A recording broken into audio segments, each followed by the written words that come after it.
7 ગુજરાતનો અવાજ। નમસ્કાર દર્શક મિત્રો, i7 ન્યૂઝ ગુજરાતીની સાથે હું છું આપની સાથે પાયલ બામભણિયા। તો જોઈએ આજના મહત્વના સમાચાર। સંજેલી તાલુકાના ભામણ પંચાયતમાં વિશ્વાસુ શિક્ષિત સરપંચ પદના ફોર્મ ભરતા લોકોમાં આનંદ ઉલ્લાસનો માહોલ।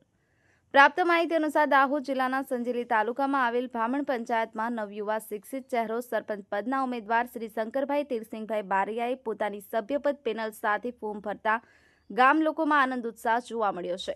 જ્યારે સરપંચ પદના ઉમેદવાર શ્રી શંકરભાઈ તીરસિંહભાઈ બારૈયા 1 થી 8 વોર્ડના સભ્યો આશિષભાઈ શંકરભાઈ બારૈયા, ભાવનાબેન રાજેન્દ્રભાઈ બારૈયા, સેજલબેન વસંતભાઈ બારૈયા, લલિતાબેન ભૂરાભાઈ બારૈયા, શાંતાબેન રાજુભાઈ બારૈયા, સુકેશભાઈ રમેશભાઈ બારૈયા, સુકેન્દ્રભાઈ સુરસિંહભાઈ મચ્છાર, શંકરભાઈ ઝાલાભાઈ મચ્છાર આમ ભામણ પંચાયતમાં યુવા સરપંચ, શિક્ષિત સરપંચ લોકોના નાના મોટા સામાજિક ધાર્મિક કાર્યોમાં હાજરી આપી શકે, નાનામાં નાના માણસો ચિંતા કરે તેમજ લોકોનો વિકાસ તથા ગામનો વિકાસ કરે એવો સરપંચ પદનો ચહેરો સામે આવતા બધા નાના મોટા નાગરિકોમાં આનંદ ઉલ્લાસ જોવા મળ્યો છે।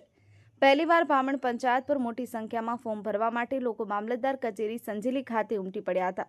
ત્યારે જાગૃત, સાહસિક, સતત લોક સંપર્કમાં રહે એવા વિશ્વાસુ શિક્ષિત સરપંચ ચહેરો શ્રી શંકરભાઈ તીરસિંહભાઈ બારૈયા પોતાની પેનલ સાથે ફોર્મ ભરી ગોળધાણાથી મોં મીઠું કરાવી મતદારોને ભવ્ય વિજય થવા આહવાન કરવામાં આવ્યું છે। Sureshbhai Tavyad, i7 news Gujarati, Sanjeli.